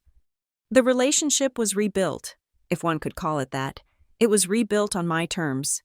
There was a seat for Sloane if she chose to take it, not if she was forced to kneel for it. The old threats faded. Nate, the epicenter of the earthquake, dissolved into a cautionary rumor. He was gone. No one knew where. And after a while, no one cared. The bookies, the men in the sharp suits who had visited my parents, had also vanished. They were, in the end, businessmen, not monsters. Once the house was sold, and Serena's half of the marital debt was settled from the meager proceeds, their ledgers were no longer in the red. The file was closed. They stopped visiting. They were, in their own bloodless way, accountants, just like me. My parents, Judith and Conrad, never recovered their financial footing. Not really. The HELOC, combined with the penalties from the bookies which had first priority as liens, had gutted their retirement. They had to sell the big house, the one they had threatened to exile me from, the one where my father had sat in his armchair like a king. They moved into a smaller, sadder condo in a complex I did not recognize. Their old house, the one they had leveraged on the altar of family reputation, carried the cost of their decision like a permanent, visible limp. They never asked me for money again, as they had promised in that first, desperate email. But more than that, they changed their language. In the rare, stilted conversations we had, they stopped calling their act helping Serena. They began, quietly, to call it a mistake, a costly, irreversible miscalculation. It was the closest to an apology I would ever get, and it was the only one that mattered. It was an admission of a bad ledger entry. Serena, meanwhile, was learning the brutal binary language of the real world. She stayed at Bloom & Basket, the floral shop. She got an hourly wage. She learned, with a painful slowness, that a cash drawer balances at the end of the day, or it does not. There is no gray area. There is no one to cry to charm, to make it right. You are short, or you are not. She learned that a week is a very, very long time when you are accountable for every hour of it. She learned that sensitive was not a currency. She was not my golden sister anymore. She was just a single mother, in a cheap, 2-bedroom apartment, trying to make rent. It was a harsh, unglamorous reality. But it was, for the first time in her 30-something years, her reality, one she was building, not one she had been given. This was the new landscape, and it was in this new landscape, years after the lottery ticket, that I allowed myself a single act of tenderness. But it was tenderness on my terms. It was tenderness without surrender. I sat in my home office, the one in my bungalow, the one I had earned. I opened my personal brokerage portal, the one tied to the Harrigan Trust. I opened 2 new accounts. They were 529 college savings plans. I did not put them in my sister's name. I did not put them in my parents' names. I labeled them with the initials of Serena's 2 children, A. Vale and J. Vale. I set up an automatic monthly transfer, $1,000, split evenly between them, $500 for one, $500 for the other. I was funding the future, not bailing out the past. I would not give a single cent to the adults who had tried to extort me, but I would, quietly and anonymously, ensure that the next generation had a choice. I was giving them what I had been forced to take for myself, a down payment on a life they could earn. The future was the only family member I was willing to fund without conditions. My life continued. It was a good life. It was a life built on solid, audited foundations. My friendship with Leah became the model against which I measured all other relationships. It was the opposite of extraction. We met on ordinary Tuesdays for cheap beer and tacos. We celebrated small wins. She helped me pick out a new sofa. I helped her review her mortgage refinancing documents. We added value to each other. We did not drain it. One day, my quiet success became less quiet. The Riverton Business Journal wanted to do an online interview. They were running a 40 under 40 feature, a young female senior accountant at a top firm who had built her career so quickly and so solidly. The reporter, a young woman with a digital recorder, asked me the usual questions about my education, my work ethic, my 5-year plan. Then, the final question. You are known at your firm for being incredibly disciplined, almost legendarily calm under pressure. Harlan Day says you have the best boundaries in the business. What's your secret? What's the one piece of advice you live by? I thought of Harrigan's. I thought of the pie chart. I thought of the $60 on the white linen. I thought of the sobbing outside my apartment door, and the silent, steady beat of my own heart. I smiled at the reporter. The smile was real. It was earned. It is actually very simple, I said. I learned to price my peace higher than other people's emergencies. 5 years sprinted by. They did not walk. They did not amble. They moved at the speed of my ambition. The woman who sat on her porch planting pansies was a foundation. The woman who came after was a structure. My title was no longer senior accountant. It was accounting manager. The Riverton Business Journal had just run a profile, a small quarter-page piece in their Women in Finance series. It had a picture of me at my desk, looking competent and calm. The byline read, Sloan Whitaker's Rise, From Ledgers to Leadership. It was a tidy, professional narrative. It did not, of course, mention the lottery, or Harrigan's, or a weeping woman outside a locked door. It mentioned, instead, my other, more recent achievement. On the shelf in my home office, next to my CPA certificate, sat a new, heavier frame. It held a diploma from Riverton University, Master of Business Administration. I had earned it at night, and on weekends, every Saturday for 2.5 years, while other people were at brunch. I was in a corporate finance seminar. The lottery money had paid the tuition, but I had paid the cost. The money had been the principal, the MBA, the promotion, the house. Those were the compounded interest. My old life, the one I had cauterized, still sent out the occasional probe. The attempts were weaker now, less like assaults and more like the feeble tests of a perimeter. My phone rang one Tuesday, a number I did not know, but I recognized the area code. I let it go to voicemail. The message was, as I had suspected, from Conrad. I listened to it later, my laptop open, a budget reconciliation glowing on the screen. His voice was thin, trying to sound casual. Sloan, it's your father. Just calling to check in. Things are a bit tight. Your mother's prescription costs have gone up again. We were just wondering if you might be in a position to help. Just a loan, a small bridge loan, to get us to the first of the month. A bridge loan, the language of finance, misappropriated. A bridge from his poor planning to my sound one. I deleted the message. I did not call back. I waited 2 days for the request to hang in the air and then dissipate.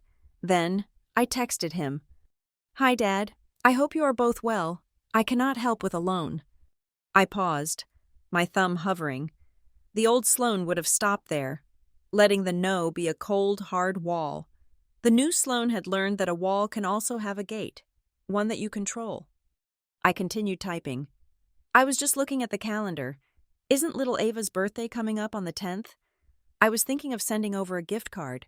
Are she and Jack still into that dinosaur show? I reoriented him. I would not give him money to patch his past. I reminded him that the only relationship I was willing to fund, or even discuss, was one that focused on the future, on his grandkids, on the care he could afford to give, which was his time. His reply came an hour later. It was short. Yes, they like the dinosaurs. I had said no. Gently and consistently, I had offered a relationship, but on my terms. He did not ask for a loan again that quarter. That Friday, Leah came over. Our weekly ritual had evolved from cheap beer on my air mattress to decent wine and Thai takeout on my actual sofa. She was a manager now, too, in her own department. We were a 2-woman advisory board. She handed me a container of curry and plopped down. raising her wine glass. To another week of massaging the numbers until they confess. T.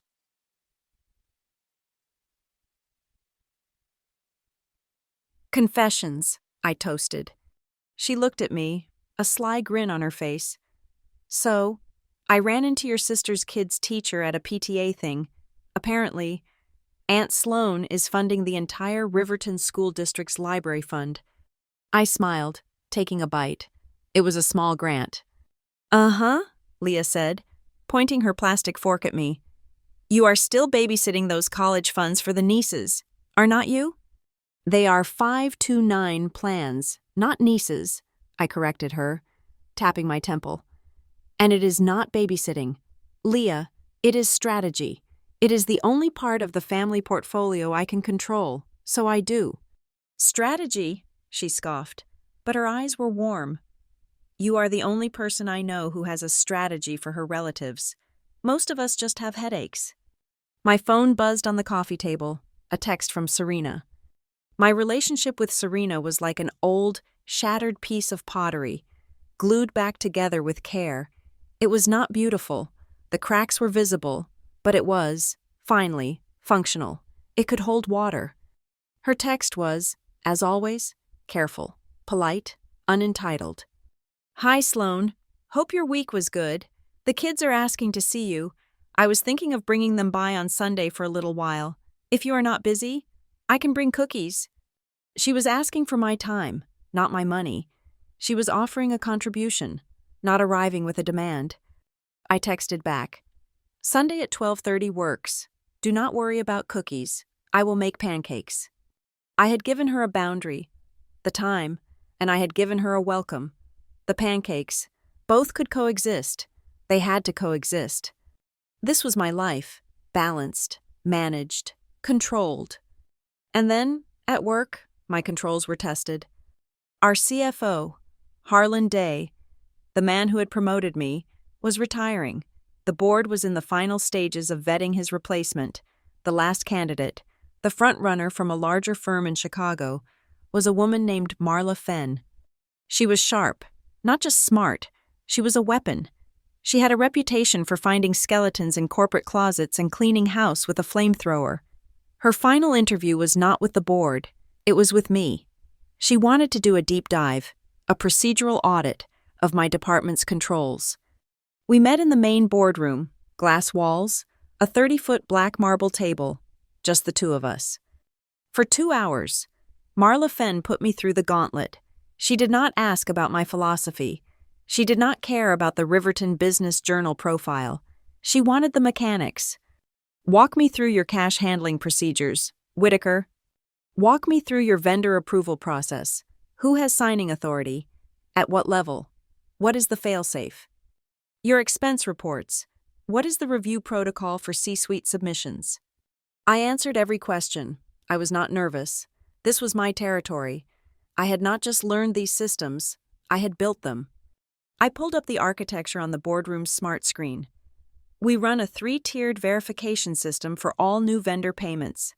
A new vendor is entered by one clerk, approved by a second, who verifies the tax ID and business registration, but no payment can be issued, not even for $1, until a manager, that is me, personally releases the hold, and my login requires a 2-factor authorization token. Marla's eyes scanned the flowchart. And for wire transfers over $50,000? That requires dual signatures, I said. My signature, and Harlan's. If I initiate, he must approve. If he initiates, I must approve. Neither of us can send a wire of that size without the other's explicit logged-in consent. And your C-suite expenses? She asked, a small smile playing on her lips. Harlan's expenses, you sign off on those? I review them, yes. And you kick them back, if they are out of policy? I kicked back 3 of Harlan's submissions last quarter. I brought up the file. He expensed a car service that was above the approved rate, and he was missing 2 itemized receipts for meals. The reimbursement was held until his assistant provided the correct documentation. Marla leaned back. She was quiet for a long time. She was no longer looking at the screen. She was looking at me. This is robust, she said. It was not entirely a compliment. It was a clinical observation. This is a $20 million firm, Whitaker, not a $90 billion bank. Your controls are ironclad. They are almost paranoid. She leaned forward, her eyes narrowing. This was the real test. No one builds a system this tight just from a textbook. You are protecting against something. What are you so afraid of? The air in the room was still. The ticking of the large wall clock was the only sound. I could have given her the corporate answer. Best practices, shareholder protection, risk mitigation. But she had not asked a corporate question.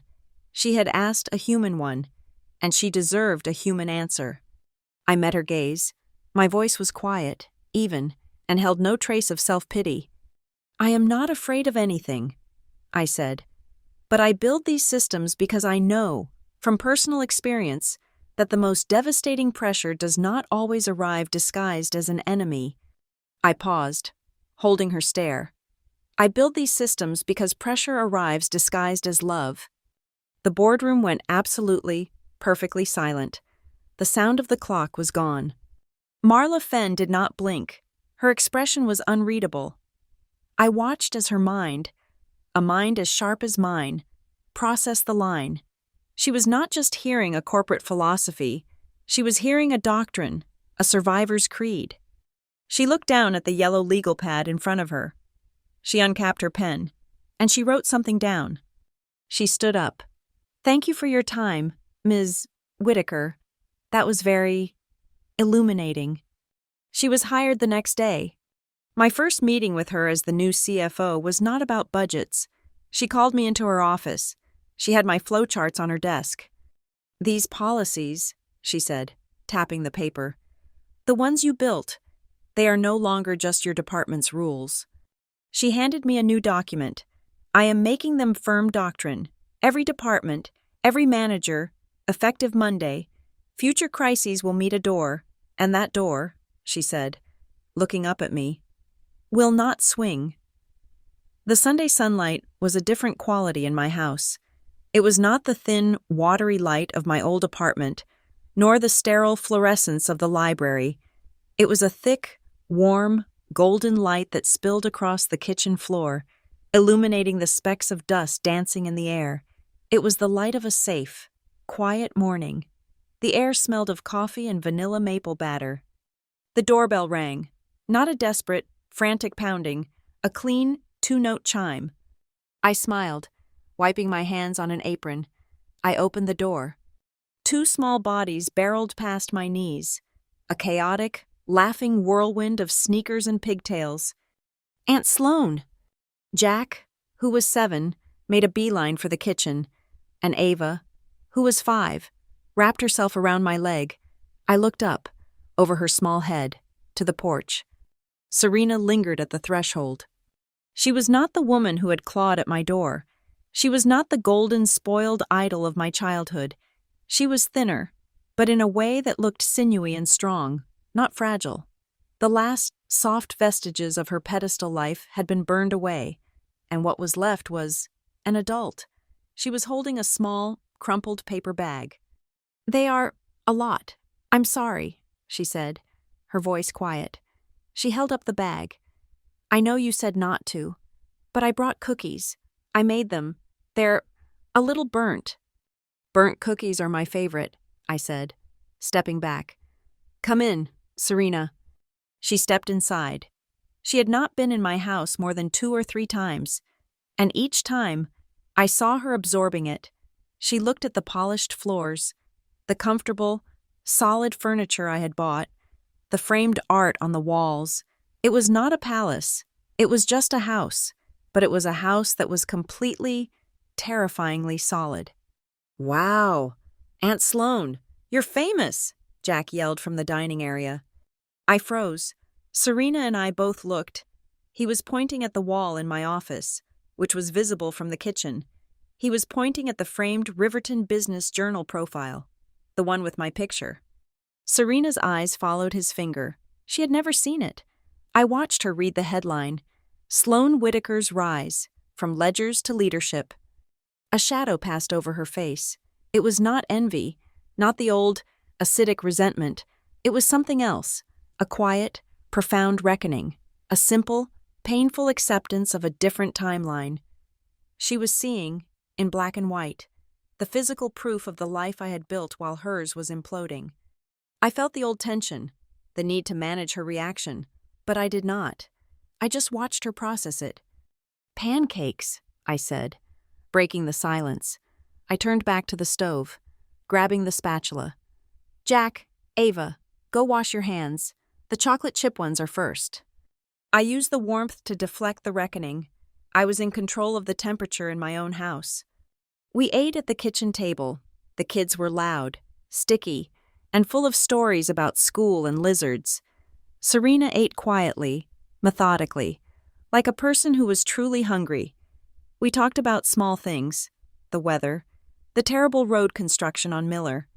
After, the kids ran into the backyard to investigate a squirrel, and Serena and I took our coffees to the front porch.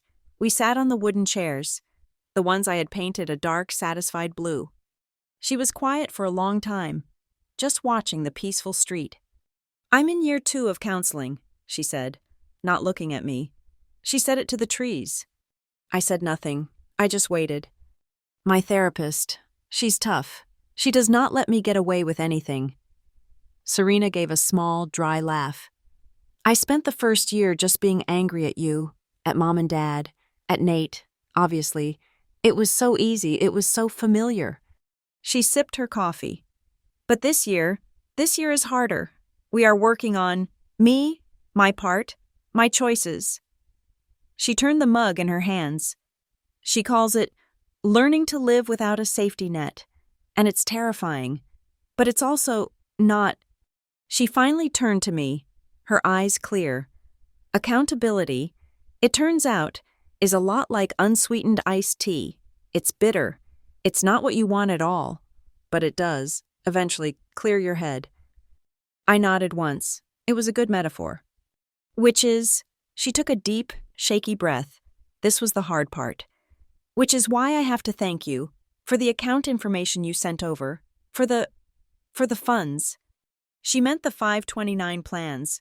I had, after months of deliberation, sent her the login credentials, not for her to manage, but so she could see, so she could use them as a tool to talk to her children about their future. It was a calculated risk. "I checked the activity," she said, her voice dropping. "I saw the deposits, every month, for years. Sloan, you have been doing that for years." "Yes," I said. "You were doing it when I still hated you." "It was not for you. Serena, the words were not cruel. They were just true. It was for them." I know. A tear. One I had not seen in a long time. A tear of gratitude, not manipulation, welled in her eye.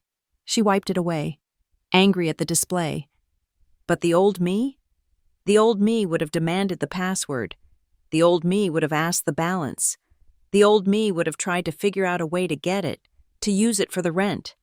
She looked down at her hands, which were not the smooth, manicured hands of the golden girl.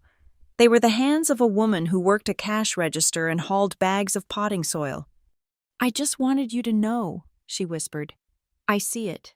I see what you did, what you're doing, and I will not let them waste it. I will not let them be like me." She had not asked the balance. She had seen the continuity, and it had been enough. I stood up. "More coffee?" When I came back, I brought a plate of the burnt cookies. We sat in silence. We ate. My house, my safe, solid bungalow, hummed around us with the sound of ordinary safety. The silence was not a weapon. It was not an absence. It was a presence. It was peace. Later, I went into the backyard to prune the rosemary. The bush had gotten wild. Sprawling over the walkway, I needed to cut it back, to give it shape, to encourage the healthy growth. The kids, predictably, came to help. They took the cuttings, stripping the fragrant leaves.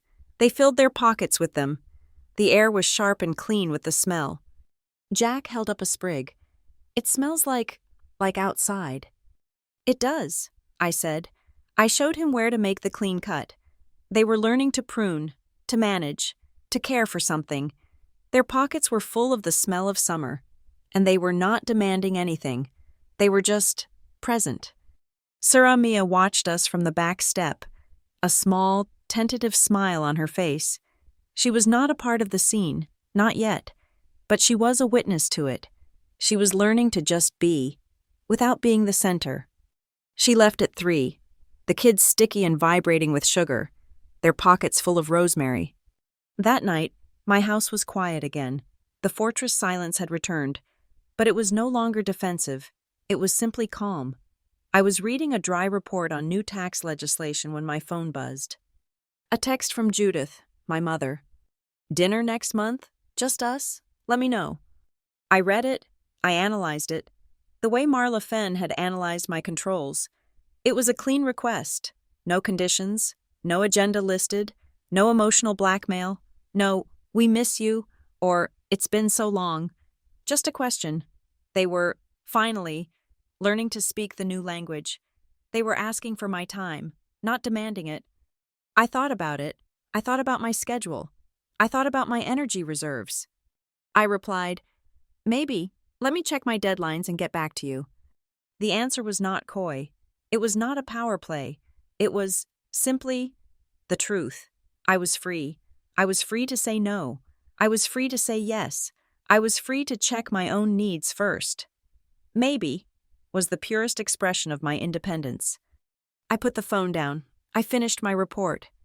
Before I went to bed, I opened my portfolio app. I did not look at my main account. I did not look at the index funds or the retirement accounts. That was all automated. That was done. My thumb, instead, went to the 2 accounts at the bottom of the list. A. Vale, 529. J. Vale, 529. I opened them. I was not there to admire the growth. I was not there to feel a warm glow of self-satisfaction. I was there to confirm continuity. I clicked on the Activity tab. I saw the most recent transaction, dated the 1st of the month. Automatic investment, $500,000. And the next one, automatic investment, $100,000. The system was working. The $1,000 monthly deposit had cleared. The strategy was sound. The future, the only part of the family I could truly, safely invest in, was secure. I closed the app. I turned off the light. I went to sleep in a house that was safe, in a life that was mine. The maybe I had texted my mother eventually, after several weeks of careful, logistical back and forth, turned into a yes, but it would not be at her condo. It would not be at my house. I proposed the terms, a final sit-down, a closing of the books. I chose the location, Willow and Pine Bistro. It was a new restaurant in a neutral neighborhood. It was aggressively bright, with floor-to-ceiling windows that faced a busy, sunlit street. There were no dark wood panels, no private, soundproof rooms. There was nowhere to hide. I arrived first, a habit now. I chose a round table in the center of the room. They arrived separately, not as the unified, 3-headed panel I remembered from Harrigan's, Conrad, then Judith, then Serena. They moved with the hesitant, careful steps of people entering a room where they were no longer in charge. They carried the ghosts of their old reflexes. My mother started to direct my father where to sit. My father began to signal a waiter with an imperious snap of his fingers, but they both caught themselves. Their new manners, the ones forged in the fires of consequence, took over. My mother sat down quietly. My father lowered his hand. And then, in a gesture so mundane it was profound, they all picked up their menus. They opened them. They were actually going to order food. This was not a tribunal. It was a meeting. A nervous young waiter came. We ordered iced tea for me, a lemonade for Serena, water for my parents. We ordered sandwiches. Simple, uncomplicated food. After the waiter left, the inevitable, heavy silence descended. It was Conrad, as always, who felt the need to fill it. He cleared his throat. His face, which I now saw was mapped with the fine lines of age and stress, crumpled into his new, familiar expression of shame. "Sloan," he began, his voice thick, before we eat, I want to say again, for what we did, for that night, for everything, we are so sorry." I held up a hand, not sharply, not angrily, just a soft, declarative gesture that cut him off mid-sentence. He stopped. "I don't need apologies. Dad," I said. My voice was quiet, but it was crisp, and it carried perfectly across the table. "Apologies are for feelings. They are for the past. I appreciate the sentiment, but they don't change the facts. I am here to discuss the future." I paused, meeting each of their eyes. "I don't need apologies. I need agreements." I reached into the leather briefcase I had brought from work. I pulled out a thin manila folder. I did not toss it. I placed it in the center of the table with the same precision I used for a balance sheet. "I am here," I continued, "because I am willing, conditionally, to have a relationship, but if we are going to do that, it will be based on facts, not on feelings, not on a history you want to rewrite, on the actual, audited facts." They stared at the folder as if it were a bomb. "I have brought the receipts," I said. "This is the final accounting." I opened it. I was not doing this to be cruel. I was doing it to be clear. Catharsis, for me, was not about yelling. It was about confirming the data. "Item 1, I said, pulling out the first document. It was a printed log. The 112 text messages and 53 missed calls I received in the 3-hour period after leaving Harrigan's. The messages from Uncle Ralph, the messages from Aunt Mona, the entire family chorus, activated to label me as selfish and ungrateful." I laid it on the table. "Item 2, I said, pulling out a sheaf of public records. The timeline of the $200,000 home equity line of credit you and Mom signed, dated 3 days after that dinner, followed by the subsequent liens placed against your property by Nate's lenders, which I found in the county clerk's records, the full financial record of the bad decision." My father flinched, his hand instinctively going to his chest. "Item 3. I pulled out a single sheet. It was a transcript of my father's last text to me that night. The message that read, "You will regret this." The one that was not a plea, but a menace. I slid that page in front of my mother. I had highlighted one line at the top. "Harrigan's Chop House, 7 p.m. Demand for $310,000, backed by threat of excommunication." Judith's eyes skimmed the words. Her breath hitched. She looked up from the paper, her gaze locking with mine. The righteous, furious woman from the chop house was gone. In her place was this smaller, older woman. Her eyes filled with a terrible, hollow clarity. She held my gaze, and she nodded. A single sharp, painful dip of her chin. She was owning it. The fact was logged. "And item 4, I said, my voice softening just a fraction. "A summary page of my own estate plan, the non-negotiable terms of the Harrigan Trust. It confirms, as you know, that the trust funds the 529 plans for Ava and Jack. It also confirms that 0% of the principal assets will ever, under any circumstances, be distributed to any of you. This is not a punishment. It is a fact. It is a permanent boundary." The silence in the bistro was absolute. My father looked gray. My mother looked like she might shatter. But then, Serena, who had been sitting with her hands clenched in her lap, did something I had not anticipated. She reached into her own cloth tote bag. She pulled out her own folder. It was worn, stained with what looked like coffee. "I brought my own, too," she whispered. Her voice was not weak. It was steady. She opened it, not to me, but to the table. "These are my pay stubs, from Bloom & Basket, for the last 18 months. They are not impressive, but they are mine." She laid them out. "This," she continued, "is my savings ledger. I have $420 in it. It took me a year to save it, but it is mine." She pulled out one last document. "And this is the court order for Nate's child support. He pays. Sometimes. It is not much, but I am collecting it through the court system. Not by charm, not by crying to Dad to fix it. She squared her jaw. She looked directly at me. I am not that person anymore. Sloane, I am showing you my facts, too. I looked at her. I looked at her pay stubs, her meager savings, her court order. She had done the work. She had brought her own audit. I gave her the same nod my mother had given me. A single, respectful acknowledgement. Fact logged. Good, I said. Then we are all clear on the facts. The past is settled. It will not be rewritten, which brings us to today.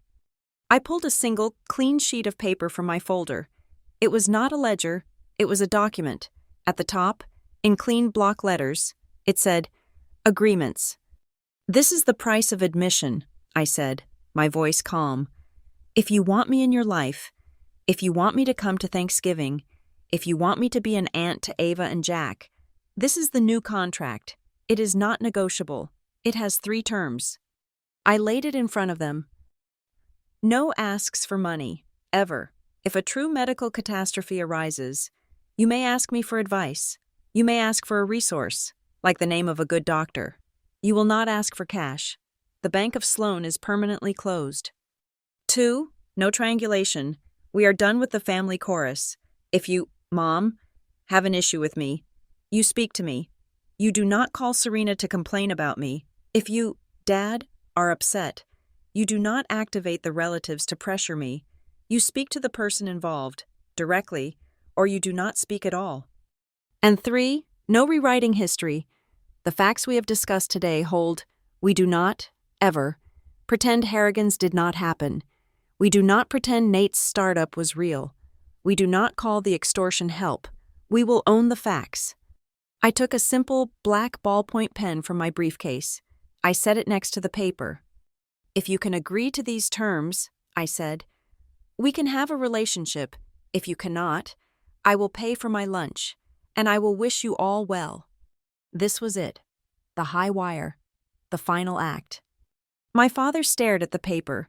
This was the ultimate surrender of his lifelong patriarchy. He was being asked to sign terms dictated by his daughter. His hand, the one that had signed the HELOC with such arrogant certainty, reached for the pen.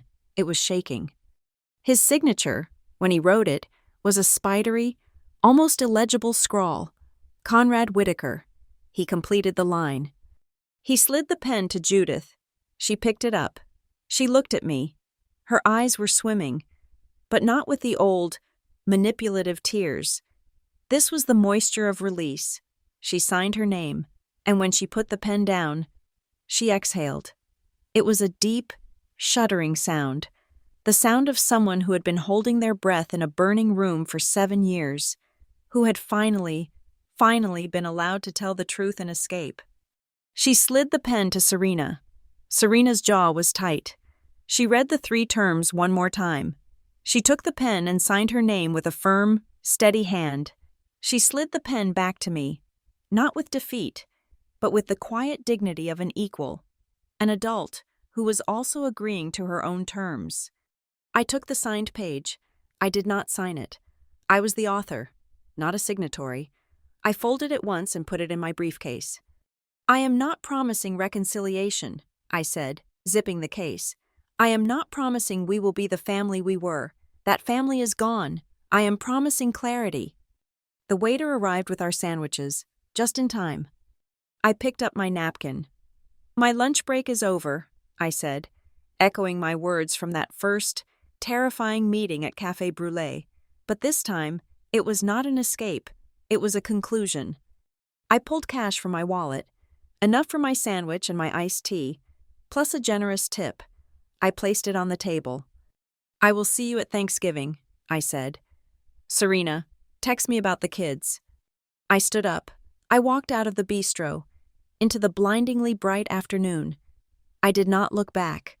I stood on the sidewalk, the noise of the city washing over me. I did not feel triumph. I did not feel joy. I felt finished. The audit was complete. The books were balanced. Across the street, a familiar, slightly dented blue sedan was parked in a loading zone. Leah, she had insisted. You are not meeting that tribunal, she had said. without an exit strategy. I crossed the street. I slid into the passenger seat. The car was warm and smelled like good coffee. Leah did not ask, "How did it go?" She did not ask anything. She just handed me the extra coffee she had waiting in the console tray. I took it. I leaned my head back against the headrest, and I exhaled. It was a long, slow breath. A breath that felt like it was releasing 7 years of stored tension from my muscles. There were no fireworks. There was no dramatic, movie-ending swell of music. There was no grand epilogue. There was just me, Sloane Whitaker, sitting in my best friend's car, drinking a coffee in the middle of a workday, a woman who had correctly priced her own peace, and a family that had finally, painstakingly, learned the staggering cost of confusing love with access. Thank you for listening to my story, and I would love to know where you are tuning in from.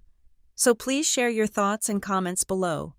Subscribe to Lila Revenge Stories, like this video, and hit that hype button so this story can be heard by more people.